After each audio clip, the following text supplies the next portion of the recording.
All right, so we got Paul versus Plato. Except we got a little bit of a misspelling there. So just to be clear, this is not what we're talking about. Not Paul versus Pluto, according to Wikipedia. Yeah. Paul versus Plato. All right. So what we've been doing here is contrasting two people who are considered the founders of Western thought. Hey, Shiloh.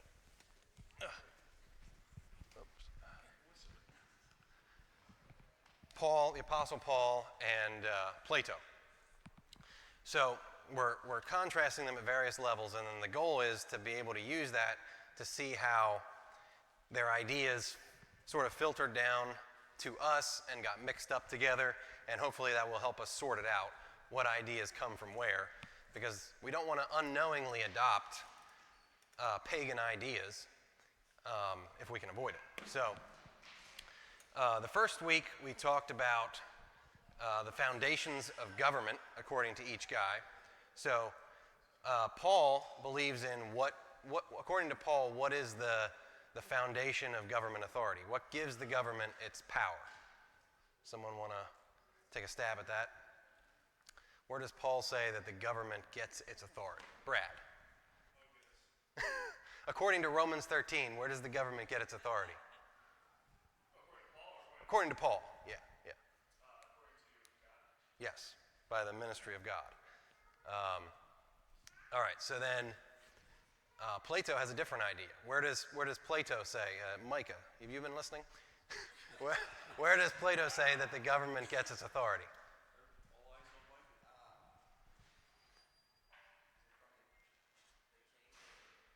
Well, you're getting there, but someone else want to take a stab at it? Yes, the social contract, or our way of saying it is the consent of the governed, the people coming together to establish a government for themselves, right? So then, once we've justified, if you're thinking about a system of thought, once you've justified the government's right to use force morally, then you have to figure out what the government's supposed to do with that force. Or what does justice look like? What does a just society look like? So according to Paul, what does justice mean? What's the definition of justice? Somebody, or do I have to call on somebody again? Sorry? Well, the gospel is what saves us from injustice, right? But what is justice itself?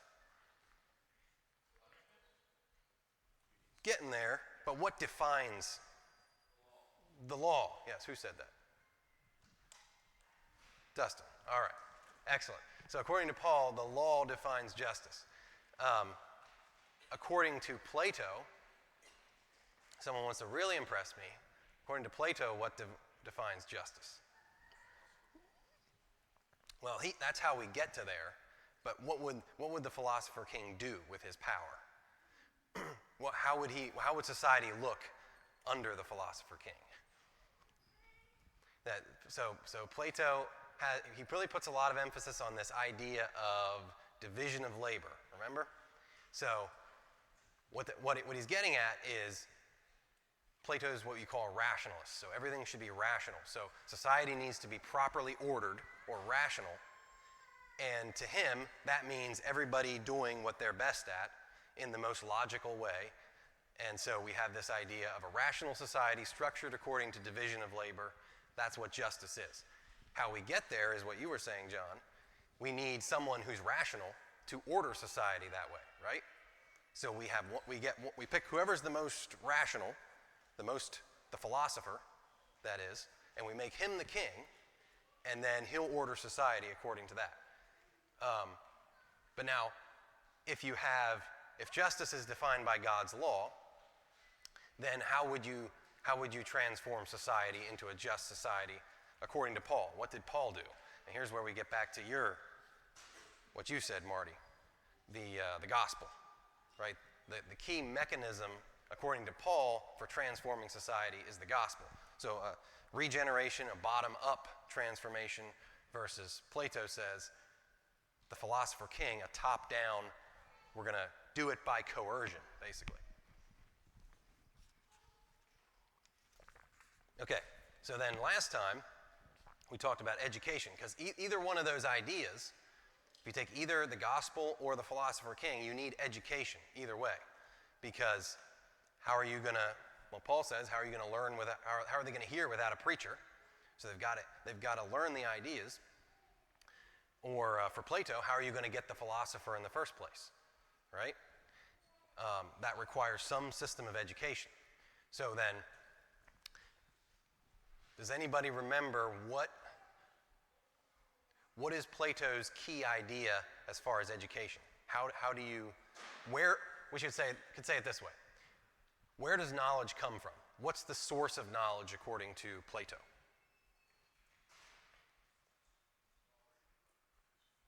Yourself, exactly.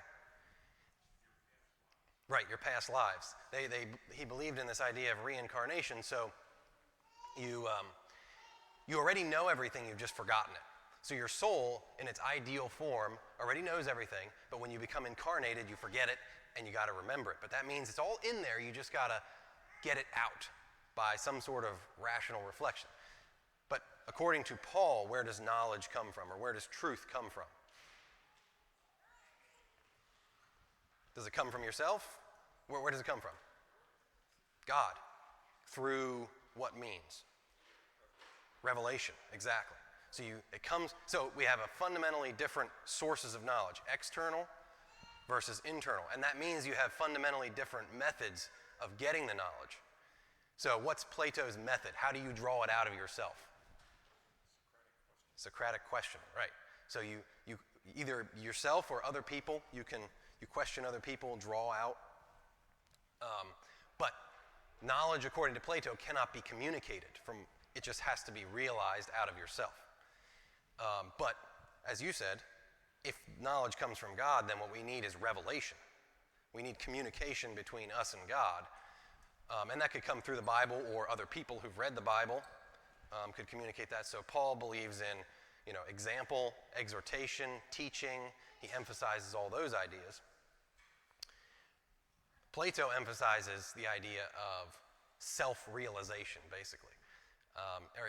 So in some of the dialogues, Socrates presents himself as a midwife, because when you're a midwife, you're not giving the baby, you're just helping the person have the baby. So maybe you can't have the baby on your own. You can't figure out the rational system on your own. You need a midwife to help you and ask you the questions, but fundamentally it comes from you.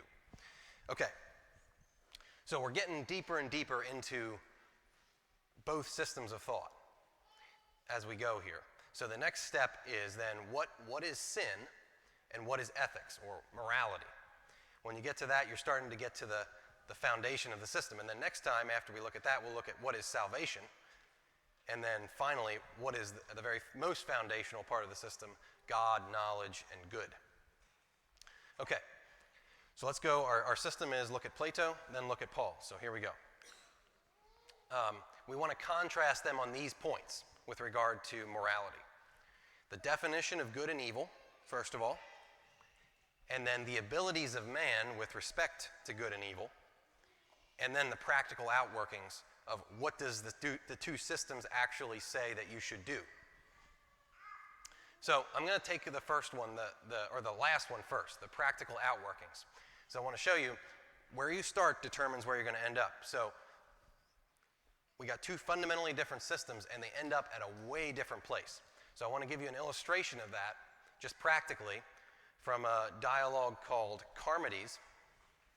What's going on in this dialogue is Socrates is talking about something that happened to him, I think, the day before. He was at this party,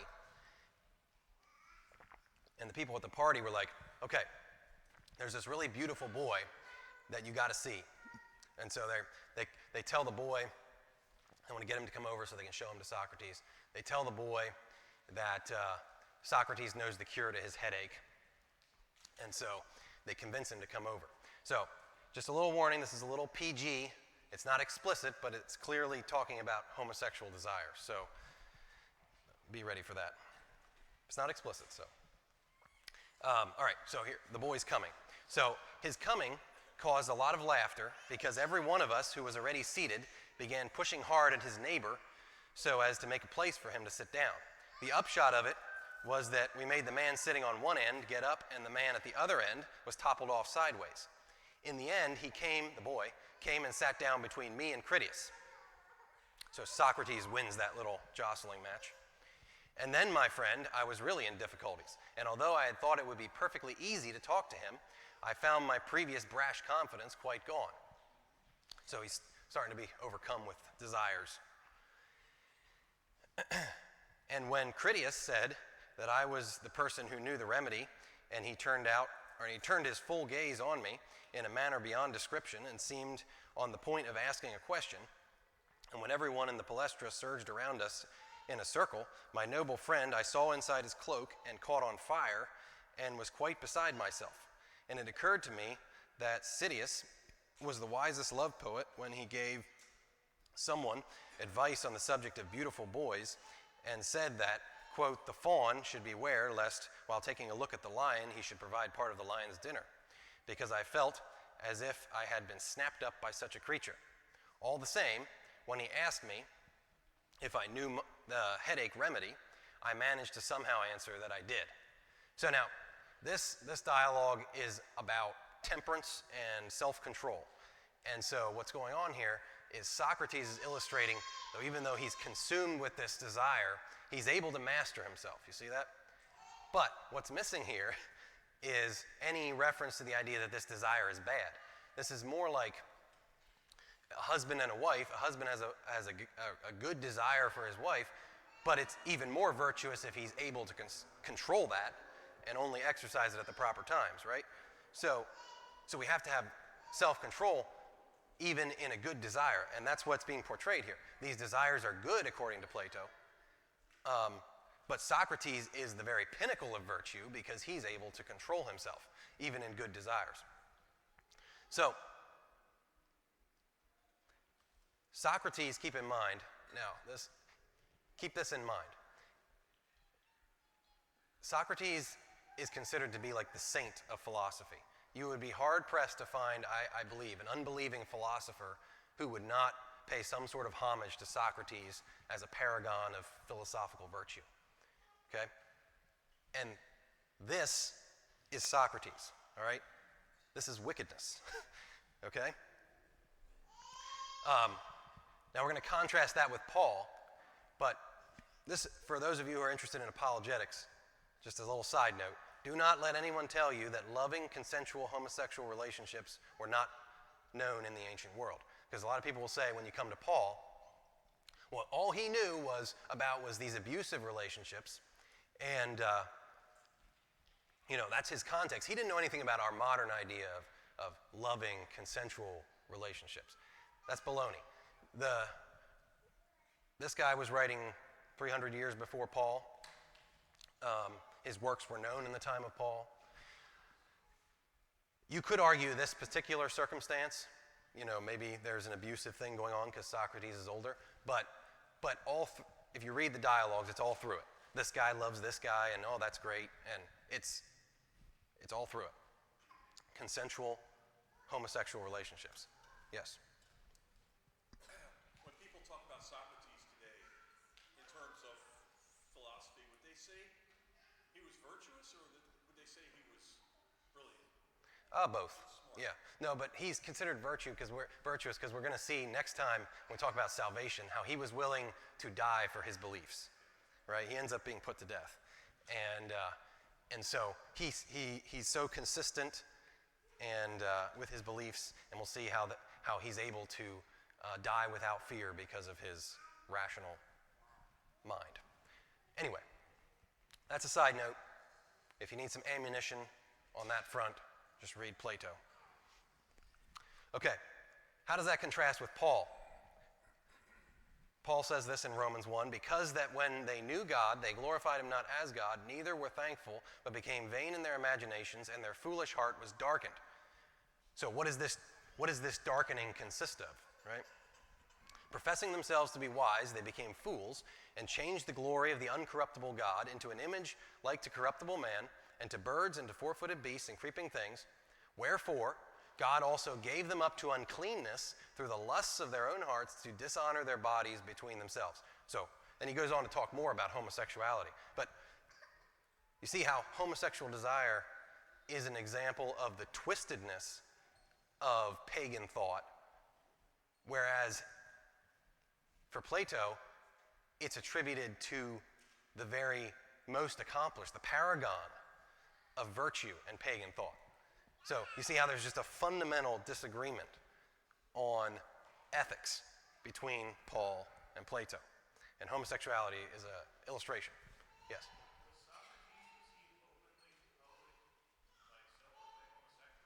He has a lover. Yeah. What's his name? Alcibiades. But again, he's always portrayed as, there's a whole dialogue about this, his lover trying to seduce him and him not giving in because he has so much mastery over himself. But it's never portrayed as bad in and of itself. That's the key difference.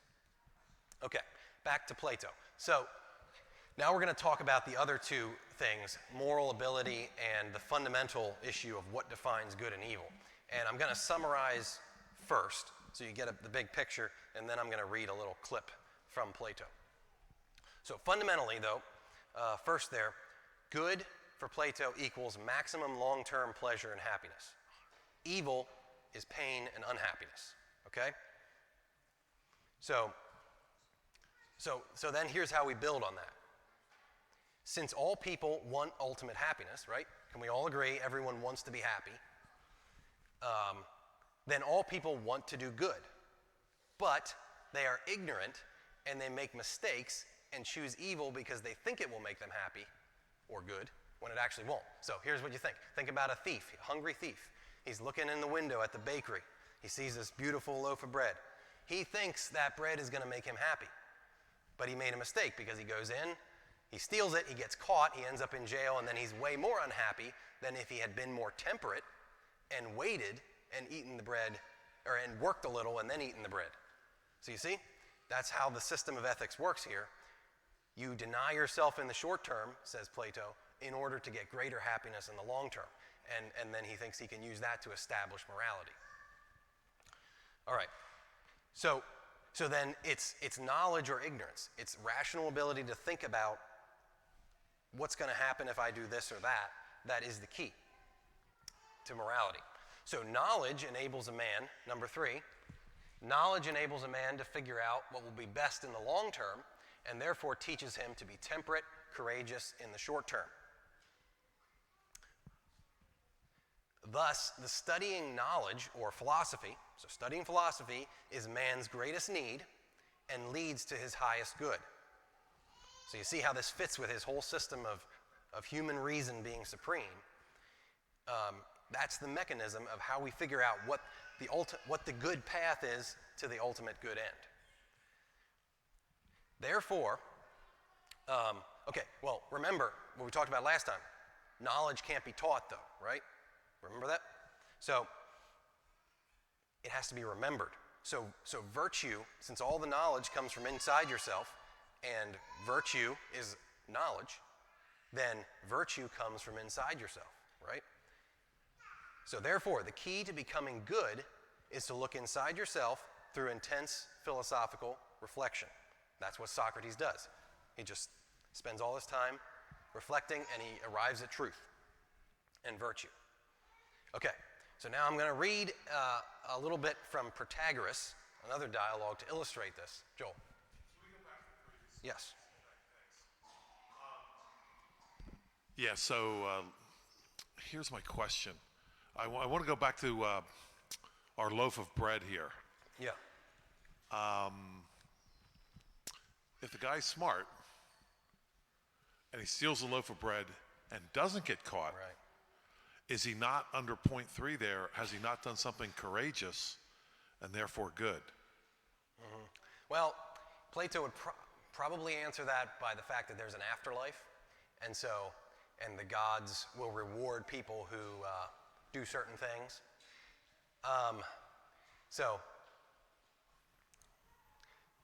But yeah, it does seem like if you could get away with it, Right. it does seem like that sort of undercuts the system. Right. If you can get away with it, have you not done the right thing? You're hungry after all. And it almost seems like then if you import some idea of the gods and an afterlife, then you've almost imported a little bit of a Christian ethic to make it work. But we'll get to that under Paul. According to Plato, theft is wrong. It's wrong because it's a mistake. You think it's going to make you happy, but it's not going to. So if it did make you ultimately happy, it would be good.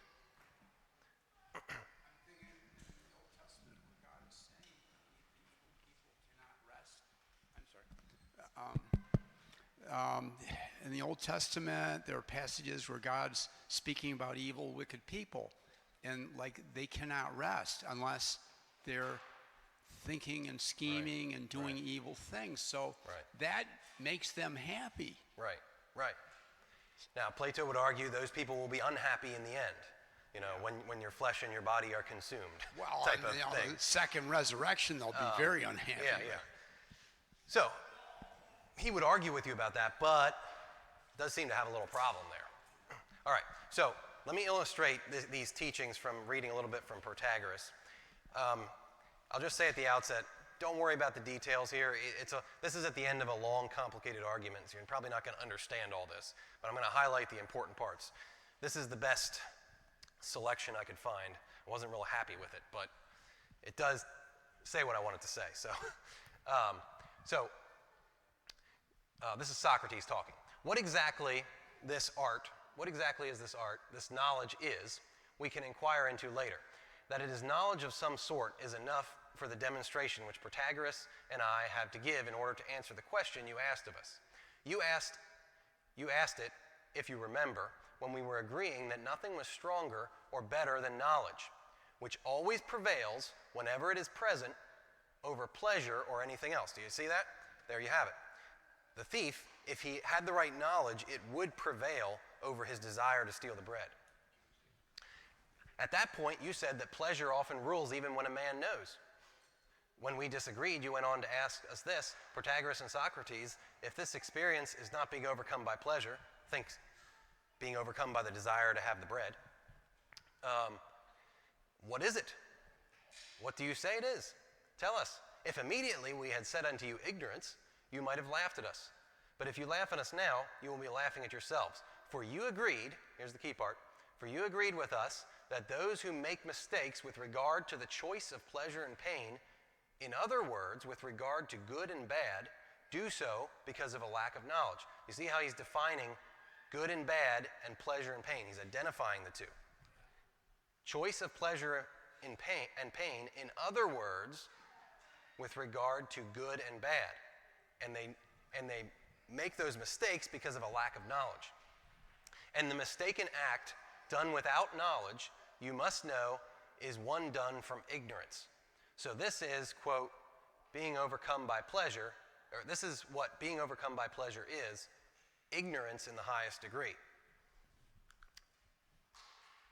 I don't know what happened to my second reading there. Well, it's gone.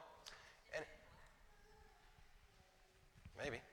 Well, I'm not going to worry about it. It was dumb anyway. It basically said the same thing. Go ahead, Joel. No wonder it's not there. That to me is actually one of the best paragraphs I've ever seen on what I understand as libertarian philosophy. Yes? They can legislate. They do have legislation at some point. They do have control over other people, but as I understand it, but they can do that because they can say, you're doing this and it's bad for you. Mm-hmm.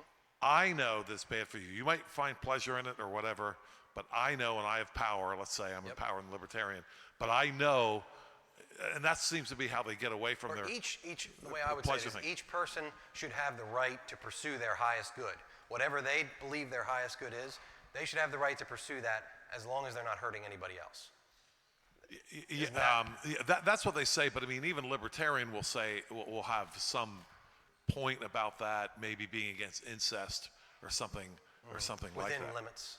Yeah, within limits. And once the limits are there, at some point, the person in charge gets to say, this is bad for you. It doesn't matter how much pleasure you get out of it. Yep.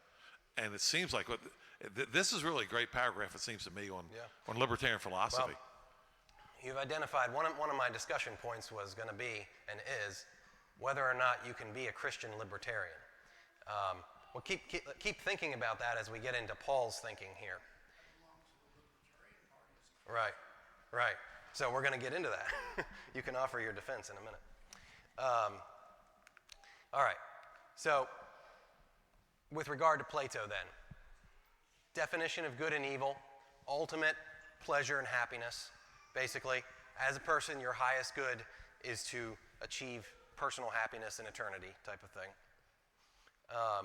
The abilities of man, see, because knowledge is innate and knowledge makes you do the right thing, then to be good, to do the right thing, you just have to draw yourself out. So man is fundamentally good, is what that means. The practical outworkings then is that things like homosexuality for Plato are fine.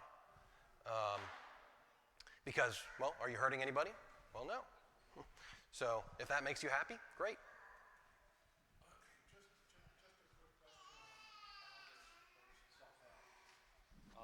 Person by person, Conrad. So, I mean, it's as if Socrates is saying, right, that knowledge is within you.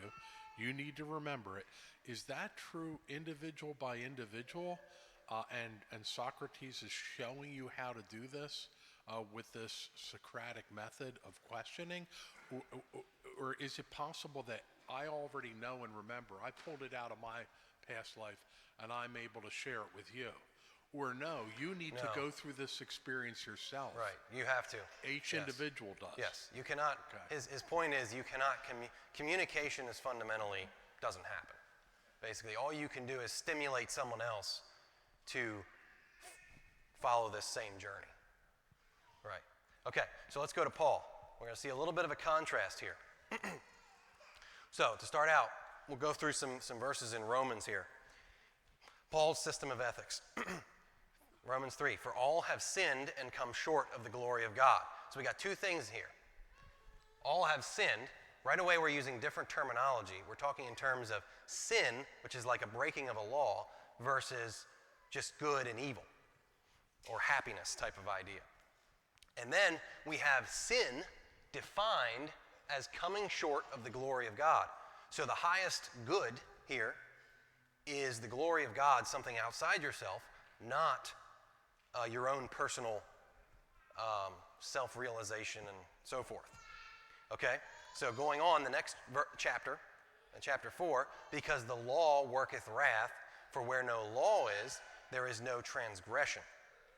So sin is being defined in terms of law, transgression, things like that, not in terms of, what's best for me. If we go on to chapter 7, for we know that the law is spiritual, but I am carnal, sold under sin. For that which I do, I allow not. For what I would, that do I not, but what I hate, that do I. Now, again, think of the thief looking at the bread. Plato says, if he knows the right thing, he'll do the right thing. Paul says, I know the right thing, and I do the wrong thing anyway. You see, the problem is not knowledge, the problem is rebellion, according to Paul. And this becomes even clearer when we go to chapter 8. For to be carnally minded is death, but to be spiritually minded is life and peace. Because the carnal mind is enmity against God, for it is not subject to the law of God, neither indeed can be. So then, they that are in the flesh cannot please God. But so you cannot please God or become good from within yourself. Absolutely impossible. So we have the systems of morality are at complete opposites here. But that doesn't mean that we're stuck, according to Paul, doesn't mean we're stuck being bad. This is what it means. But ye are not in the flesh, but in the Spirit, if so be that the Spirit of God dwell in you. Now, if any man have not the Spirit of Christ, he is none of his. So, without the Spirit of Christ, you're dead. You're gone. No hope. But if you do have the Spirit of Christ, then you can be saved from this condition and become good. Okay? That anticipates a little bit. We're going to talk more about salvation next time. But you see how the two views of man are completely opposite. You have something? Yes. Are there any? Wait for the microphone. Are there any universals in Plato's method? In Paul's, we're dealing with the universality of God's law. It's true, and it's true for everybody. But in Plato, it's coming out of individuals. Does Plato argue that everyone, if they reason, will come to the same conclusion? Yes. He does. So he believes in one absolute truth. It's just how you get there. And we're going to see next time, he's going to argue that to achieve that system of truth is the highest good and happiness of man. So to fully realize yourself in eternity is going to make you the most happy. So he doesn't just believe it's whatever you think is going to make you happy. It's not whatever you think. It's what is going to make you happy, and that is philosophy, according to him. See what I'm saying? Okay. So here's the contrast then, our chart. So the superficial similarity, which almost would make you think that Plato advocates a Christian morality sometimes, is that temperance is good. Self-control. Both Paul and Plato advocate self-control. The problem is, when you say temperance is good, they mean totally different things by good and totally different things by temperance. So, first of all, definition of good and evil. For Paul, keeping or breaking God's law, leading to blessing or cursing of God. Plato, ultimate happiness or ultimate unhappiness. But that leads to a different purpose of life then. What's your purpose of life? For Paul, it would be bringing glory to God by keeping his laws. We saw that clearly stated in Romans. For Plato, it's ultimate personal happiness achieved by philosophical contemplation. Okay? In terms of moral ability, Paul says man is unable to do good apart from the power of the Holy Spirit. Plato says man will always do the right thing if he has the right knowledge. So then our basic human problem for Paul is rebellion. For Plato, it's ignorance. And when we get down into the weeds, to the concrete morality, Paul says homosexuality is evil and an illustration of intellectual blinding that God places on unbelievers. Plato says homosexuality is good, and it's something that even Socrates, the saint of philosophy, will engage in. Now, what I've been trying to illustrate throughout this whole series is that where you start determines where you're going to end up. So it all comes back to first principles. So look at the first principles here. Paul starts with a personal creator. If you start from a personal absolute creator, you necessarily come up with the idea that he's the absolute, not yourself, but God is the absolute purpose and glory to glorify him. And then you also come up with this idea of law. If the creator tells you what to do, then you have to do it. So Paul's whole system follows from this idea of a personal God. Plato, he believes that the ultimate is an abstract system of knowledge. And if you believe that, then his system all is consistent with that. That abstract system of knowledge will bring you happiness if you seek it and follow it. Okay, that's the contrast. Now we go to how have these ideas filtered down to us? So Joel already brought up one thing, libertarianism. So we can argue different libertarians might have different ways of defining it. But to me, it seems like the common ground is you should have the freedom or liberty to pursue your own happiness. Would you agree with that, Dan? Well, as long as you don't harm. Right, as long as you don't harm someone else. That's the classic. Okay, so what that means is that your system of morality, there is in that system no higher law. It's just what it, Contracts, they take contracts very seriously. but if by breaking a contract you're hurting someone else, right? Isn't that the justification for it? Yeah. Under Paul's system of ethics,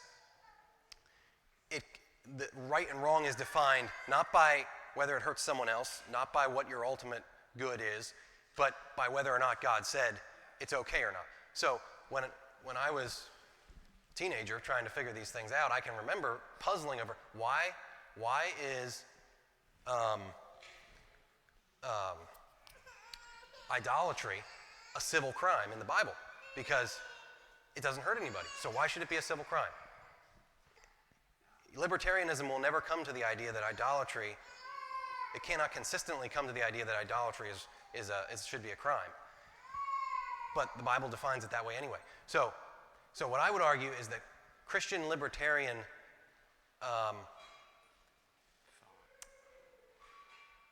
it's like trying to put two things together. It's like trying to mix oil and water. Now, they do have some striking similarities at points. The idea of small government, and you end up at the same places at a number of points. Theft is wrong, for example.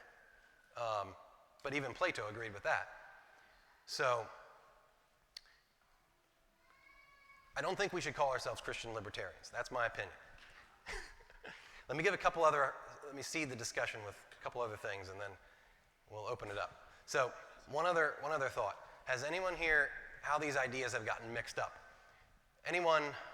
Shaq. I'm just getting started on something brilliant. Now, I'm trying to understand the pain and pleasure thing with Plato. Is he saying you have to abstain from pleasure? He's saying abstain. And pursue pain for...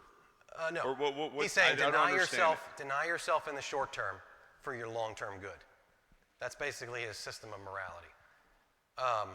So your ultimate, I didn't really get into it today, but your ultimate happiness is to know philosophy. That's what will make you happy. And pleasing the gods, what's the role that plays into? I'm trying to understand what... Yeah, he has no definitions. That part of it's a little nebulous. Like, what if pleasing the gods brings me pleasure? Should I not abstain from that? Ultimately, it shouldn't. Studying philosophy should bring you pleasure. Okay. And if it doesn't, you're being irrational, and you might get reincarnated as a bird. So he can't define. Well, no, it is a definition. Okay. Being rational for him is the ultimate good. And stealing bread and getting yourself put in jail is not good for rational reflection. You'd be much better off if you're sitting in your home, without the jailer having to. You see what I'm saying? Right, but maybe being in jail, is a good thing because it'll discipline me in the long term. Why the ability? If you believe that, you're just being irrational, Shaq. You're making mistakes, and you just don't realize it. Right. So he knows. He knows. Yeah. All of us don't. Yeah. And if you would read more Plato, you would know too. You see, that's how this works. Has anyone watched the movie Black Panther? Raise your hand if you've watched it. Marvel movie? All right. What? All right. So I'm going to argue that these two things are a little mixed up in there. So if you remember, the bad guy in that movie, I forget what his name is, he wants to save the black community, basically, by some sort of revolution. It's been a while since I've watched it, but this is my memory. He wants to, basically, there's going to be like this violence revolution and black supremacy, basically. And he's the bad guy. So the good guy defeats him. So what I would argue is that's sort of a Christian idea in there. Violence is not the solution, right? But then, at the end of the movie, they present a solution, and that is that you have this high-tech black civilization called the Wakanda, right? And they have all this technology. They're going to come they're not going to be separatist anymore. They're going to come, they're going to share their knowledge and technology with the blacks here on earth, and that's going to raise them out of poverty. So that sounds a lot like the basic problem is ignorance, right? According to Christianity, the problem is not ignorance. They can share all the technology they want. It's not going to fix the problem until you fix the rebellion problem, the sin problem. So they had partly, they rejected one bad solution, but then they brought in another pagan solution instead of the Christian solution, which is the gospel.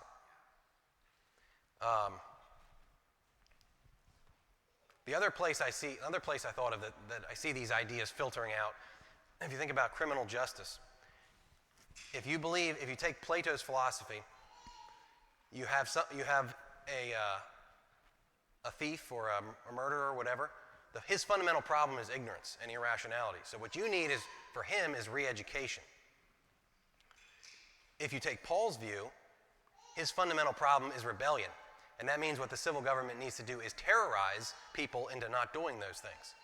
So that's why Paul says in Romans 13, the civil magistrate is a terror to those who do evil. If the problem is rebellion, what you need is fear. If the problem is ignorance, what you need is re-education. And so that means, in practice, for Paul's system of government, you punish people. For Plato's system of government, you put them in a re-education camp, I don't know, whatever you come up with. All right. Those were my thoughts about how these ideas filter down.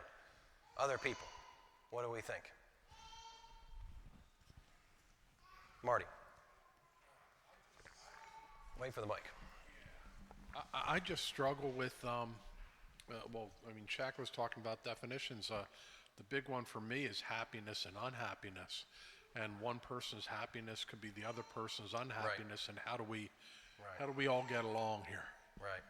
And the key, it comes down to, we're going to talk about this when we get to the end, can you have absolute truth? Joel needs the microphone.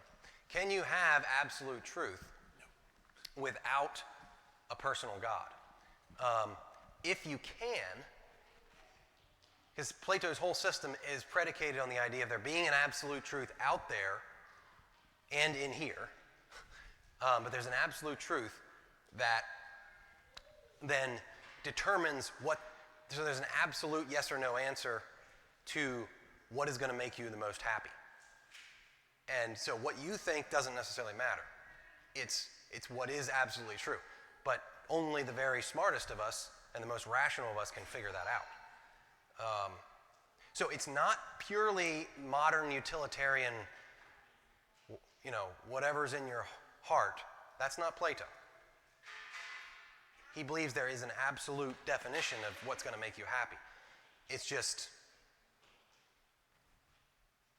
his standard of that is basically rational thinking. Go ahead. Yeah, two questions, I suppose. One of them is, well, maybe just stick with one. I have to mention Desaad here. Most people don't know who he is and don't learn who he is, but an absolute monster. And it seems to me that he would be able to answer Plato, I think, here, because he would say, why do you have this ethic of not harming someone else? That's nature. We see all kinds of harm in nature, and you can't tell me what I'm doing is not natural. And the things that he did, we don't want to talk about, to other people were really, really horrible and caused great pain to other people. However, Desaad would argue it's natural. Look at nature. There's nothing but pain in nature. Animals eating each other and so forth. What is your idea of how Plato or Socrates would respond to that? Right. Plato would argue that we don't look at the world around us to figure out what's true. You look inside yourself to figure out what's true. So looking at the world and seeing animals eating each other would have no relevance to him. So he would argue against Desaad on that point. But what you do have, though, if Desaad can make a rational argument as to why his way is better, then he's right. There is no there can be no sorry, Dave. There can be no absolutely final answer, because if someone can come along with a refutation and establish a new path, to good, or new rationality, then Okay. The second question, real quick, is we know the Greek gods were at war with each other. yes. How do you please people who are the gods who are already at war with and even worse than war? I mean, incest and rape. I mean, just murder. All the things or many things that Socrates would find distasteful, not sinful, distasteful. Right. How do you please gods who are at war with each other? Well, right. So his picture of the afterlife, what we're going to see next time, is basically like the most rational people get rewarded. He gives lip service periodically to the gods, but what you find is Plato and a lot of the Greek philosophers really didn't put much stock in the gods. They sort of had transcended that idea. And so they still gave lip service, because they would have been attacked by the same people who attacked Paul in Athens. Or was it Athens? Yeah. For destroying the idolatry trade, if they hadn't given lip service to the gods. But they really were Plato's really moving toward reason is supreme, not the gods. And so he sort of just pushes them to the side. Okay, Dave. So the definition of good and evil, back to this idea of pain and happiness, or ultimate happiness, as you have it, ultimate unhappiness. Yes. How does that, when you have a division of labor, right? So this is the way to accomplish this is with a division of labor. Right. Where you might want to be a cobbler, but you're a carpenter. But you can't be a carpenter because ultimate happiness to you would be being a cobbler, right? Mm-hmm. Well, that's what you think. Yeah. So how does Plato work that out in a manner where the common good, I guess, is what he would be going after? Right. So is he saying that, well, you just haven't realized that you really just to be happy you have to be a cobbler? Like how? Because if you were fully rational, if the cobbler were fully rational, he would agree with the king that the best place for him is to be a cobbler.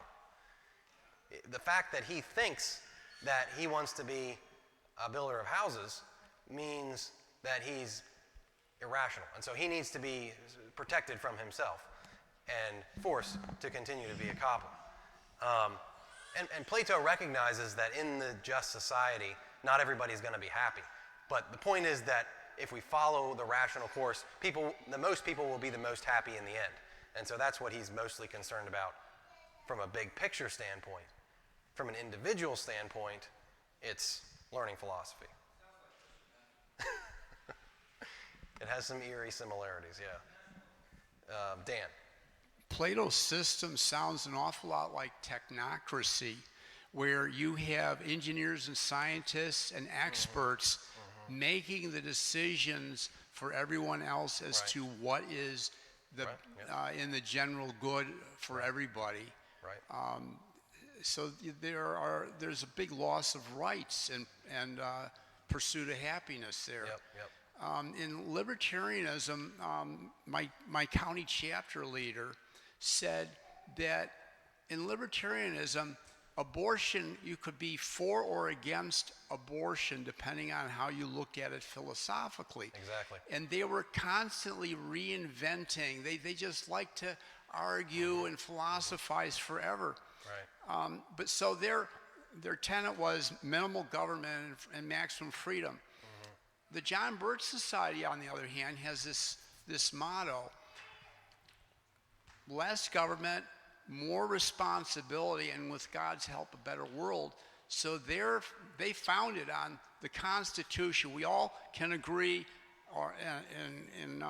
in the John Birch Society, we can all agree that the Constitution is a good law to be ruled under. For our legislators, all of our elected officials and unelected officials, if they submit to this, it's like the chains of the Constitution prevents them from doing just whatever they feel like doing. Right. That idea itself, a higher law, is a Christian idea. I would argue it's mutated because the idea of the Constitution being the highest law is, it admits a higher law, but it brings it down to a human level. Whereas a pure Christianity would submit to the divine law directly. So that's where I see like a little bit of a mixed up. But it sounds like John Burke's are a little closer than the pure libertarians, you know. In getting back to the idea of idolatry being a civil crime, Yes. how did you resolve that? I mean, were you trying to resolve it in terms of libertarianism versus Christianity? What was the conflict for you? Yeah, I think in my mind it was a understanding of justice as civil justice as mainly being about making sure people don't harm each other, which the biblical system is predominantly about that, maybe. Yeah.